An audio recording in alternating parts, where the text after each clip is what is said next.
So after releasing two RE Survivor games that were both met with a relatively negative reception, as well as a third set in the Dino Crisis universe that didn't fare a whole lot better, you'd think that Capcom would finally just give it up and quietly sunset this little sub-series, right?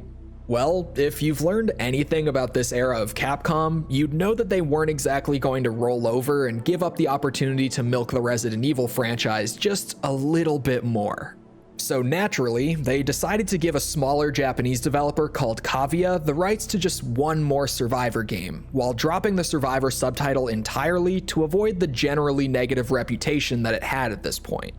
And for any of you who might recognize the name Cavia, yes, it is in fact the same Cavia that would go on to develop the Drakengard and Nier series shortly after this.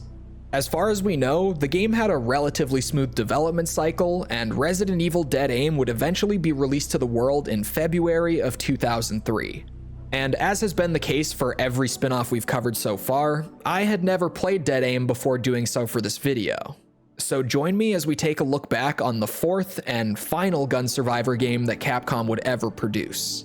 But before getting too far into the video, I should mention that this is the 10th in a series of videos where I'm playing and reviewing every game in the Resident Evil franchise. You don't have to have seen the other videos in the series in order to enjoy this one, but you'll definitely have some better context and probably get more enjoyment out of this video if you've seen the rest of them. So for those of you who are interested, I'll have the full series linked in the description below. But with that out of the way, Resident Evil Dead Aim is a light gun shooter game developed by Cavia and published by Capcom for the PlayStation 2 in 2003. The game takes place 4 years after the Raccoon City incident on a cruise ship called the Spencer Rain. As you might expect from a Resident Evil game, the ship has been infected by a sample of the T virus that was stolen from an Umbrella lab in Paris by a man named Morpheus D. Duval. After infecting the ship with the virus, Morpheus threatens to launch missiles loaded with the T-virus to various large cities on Earth if he's not paid $5 billion by the US government. So the US sends in Bruce McGivern, a member of America's Anti-Umbrella Pursuit Investigation Team, a government task force with the sole purpose of taking down Umbrella. Shortly after arriving, Bruce meets a woman named Fong Ling. Ling is an agent from China who's also been sent in to deal with the incident, and the two of them agree to work together to take down Morpheus pretty early on in the game. As the game goes on, we learn that Umbrella had been working on a sample of what they were dubbing the T+G virus, and they apparently only ever made one sample of it because Morpheus injects himself with it a little ways into the game, and once he's been dealt with, the T+G virus is never heard of again. And when I say never heard from again, I mean in the entire series, not just this game. It's a bit of a silly addition, but if we're being totally honest, Resident Evil's silliness is one of the best parts about the whole series. The story here is incredibly bare bones, with there not really being a whole lot for us to talk about outside of the basic premise and Bruce and Fong Ling's attempts to take down Morpheus. I mean really, there's little to no additions to the overall lore, pretty much no character development, or anything else that you'd really expect from a typical Resident Evil story. Hell, Morpheus's motives aren't even really explained here, which I guess you could say that he genuinely is just in it for the money, but that feels a bit bland, doesn't it? It's a very basic story about two agents trying to bring down an evil terrorist, and while I'm sure there are some out there who enjoy it, I wasn't a big fan of it myself. It does at least have some of that classic Resident Evil so bad it's good voice acting, so at the very least, I got a good amount of enjoyment out of those unintentionally goofy moments during my playthrough. That alarm can't be any good. Any idea what it's for? Look! Oh no! Though I have to admit, between his overly exaggerated Southern American accent and the fact that it constantly looked like his neck was broken, Bruce was a really enjoyable character for me, and one that I'll probably be making jokes about for years to come now. Should have left by now. Somewhere in America there's a kitten stuck in the tree, desperately needing your help. Oh well, thanks for the present. Funny girl. Now give me a hand.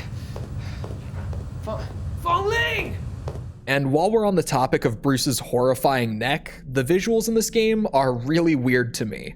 There's a lot of good and bad in Dead Aim's presentation, so prepare for a bit of a roller coaster ride here.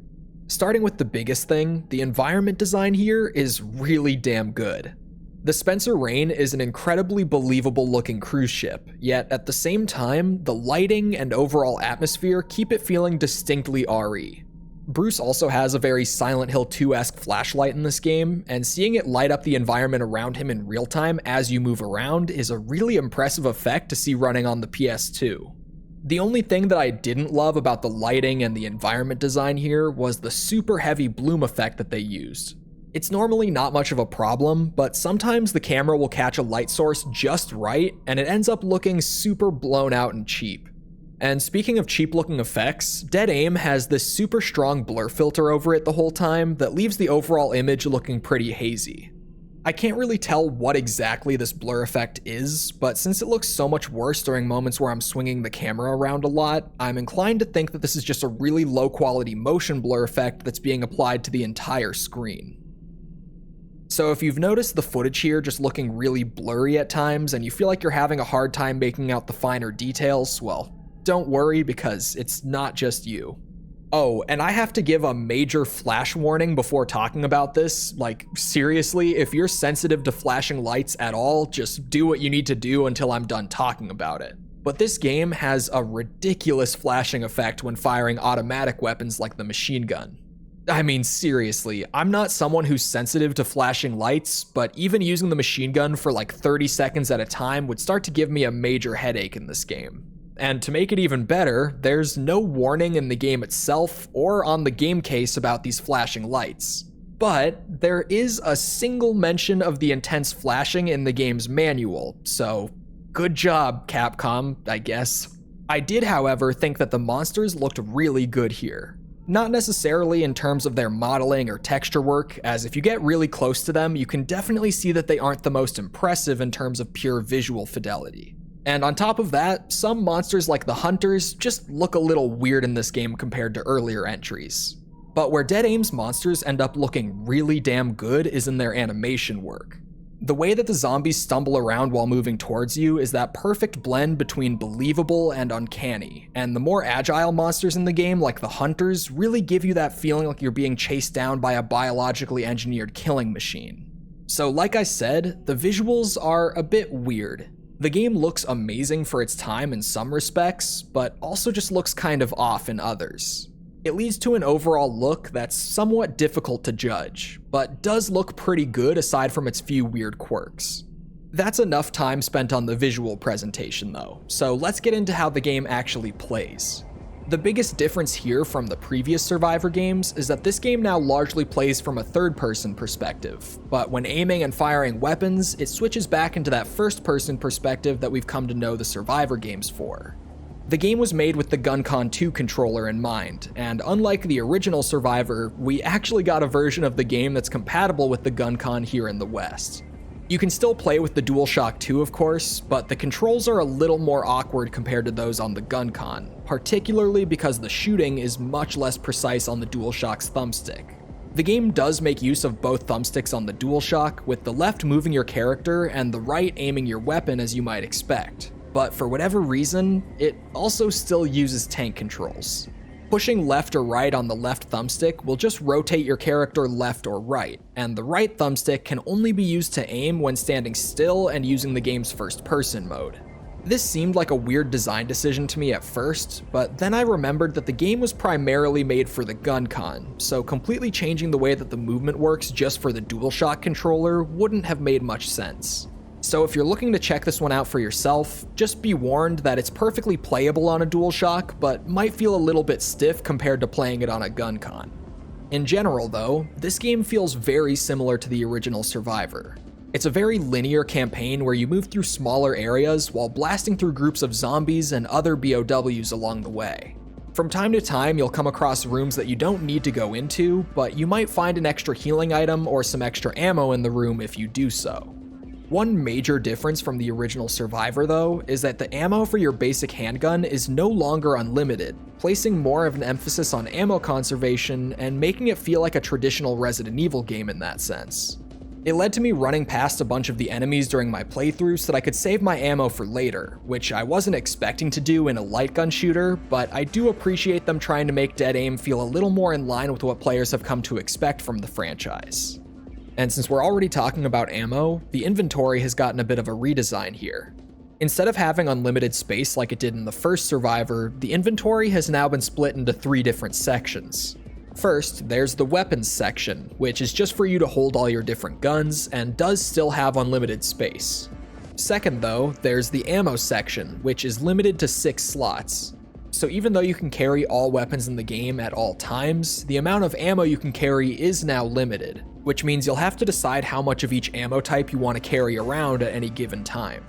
And last but not least, there's a section that contains both your key items and your healing items, with this once again having unlimited space. So all of that is a very fancy redesign that basically just means that you still have unlimited inventory space, but the amount of ammo you can carry is limited now. Once again, it leaves the game feeling mostly similar to the first Survivor, but with a little more of that classic Resi formula sneaking its way in here. And continuing that train of thought, the game goes through a few distinct areas throughout its scenario in a way that longtime RE fans will be very familiar with. In almost every one of these areas, you'll play through most of it as Bruce, but there will be a short section where you play as Fong Ling as well. Something that's pretty interesting though is that in the ship area early in the game, which is also the longest area in the game, the level design doesn't really feel like Resident Evil. Rather than feeling like it was all designed in a way that would make it flow really well and create the best possible gameplay experience like what we saw in the classic Resi games, it feels much more like it's been designed with the intention of feeling like a real place, almost similar to the Silent Hill games. You'll notice that the Spencer Rain has a ton of extra little rooms that you can go into and check for items. Like for example, almost every single passenger room can be explored as you move through those areas of the ship. And as you do so, Bruce will also make little marks on his map to show what rooms you've been to, what rooms are locked, etc. So yeah, this sort of thing will feel very familiar to fans of the classic Silent Hill trilogy. But the biggest addition that Dead Aim makes to the formula is that it brings RE3's dodge mechanic into the Survivor games. Just like in RE3, you can perform a dodge by pressing the dodge button just as an enemy's attack connects, allowing you to completely avoid taking damage if you can master their attack patterns. It feels right at home in a light gun shooter like this, but it's also incredibly broken here. Back in RE3, you actually had to learn the precise timings of enemy attacks if you wanted to dodge them, since the dodge move was bound to the same button that you used to fire your weapon. But here in Dead Aim, the dodge is bound to its own button on the controller, which leads to it being insanely abusable. There's no penalty in this game for just spamming the dodge button, so the best way to fight all of this game's bosses is to stand in place and shoot them with the highest damage weapon you have, while also just mashing the dodge button as fast as you can to make sure you avoid every attack of theirs. There's legitimately no downside to this strategy, and it trivializes every single boss in the game aside from the final boss. And the only reason that one isn't affected is because that boss immediately kills you if you so much as touch it. So the dodge mechanic is a fun addition that I do believe should be here, but it ends up totally breaking the game's more difficult encounters since Cavia didn't think to add any sort of cooldown to prevent players from just mashing the button all day. Personally though, I think that Dead Aim's biggest problem was easily its pacing. The game's combat and exploration are both perfectly serviceable, but neither of them are anything to really write home about. And yet, that's really all this game has to offer.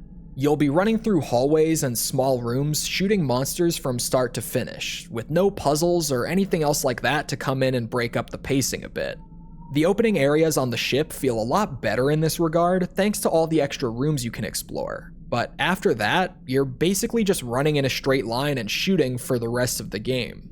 And as a result, I found Dead Aim to be a bit of a chore to play through since it just feels like you're repeating the same bland 1-minute gameplay loop for hours on end.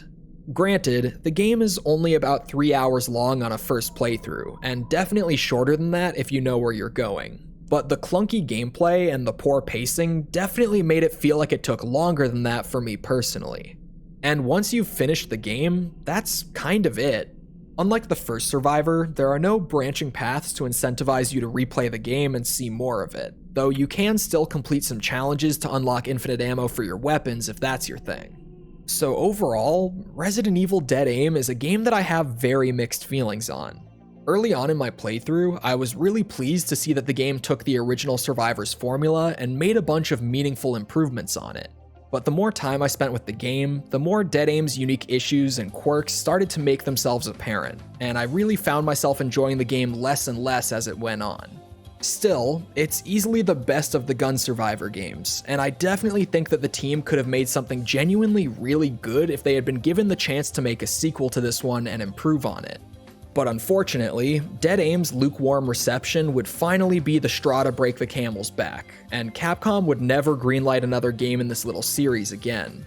If you're someone who appreciated the original Survivor, you would definitely love Dead Aim for all of the improvements it makes on it. But if you're someone like me who wasn't a huge fan of it, you'll probably fall into the same spot I have. I can definitely recognize and appreciate how much better this is than Survivor 1, but it's still not a game that I enjoyed all that much. So at the end of the day, I'm going to give Resident Evil Dead Aim a 6 out of 10. Hey guys, thanks for making it to the end of another video. I know this one was a bit on the shorter side, but that's just due to Dead Aim being really similar to Survivor 1, meaning I didn't have a whole lot of unique stuff to really talk about here. Regardless, if you're looking to support the channel a little extra while getting access to behind the scenes updates and early video access, feel free to check out our Patreon or our YouTube memberships. Support like this really goes a long way in making series like this possible, and I can't thank those of you who have already contributed enough. Anyway, I'm going to get back to working on the next one, so thank you all again for watching, and I hope to see all of you right back here for the next Resident Evil review.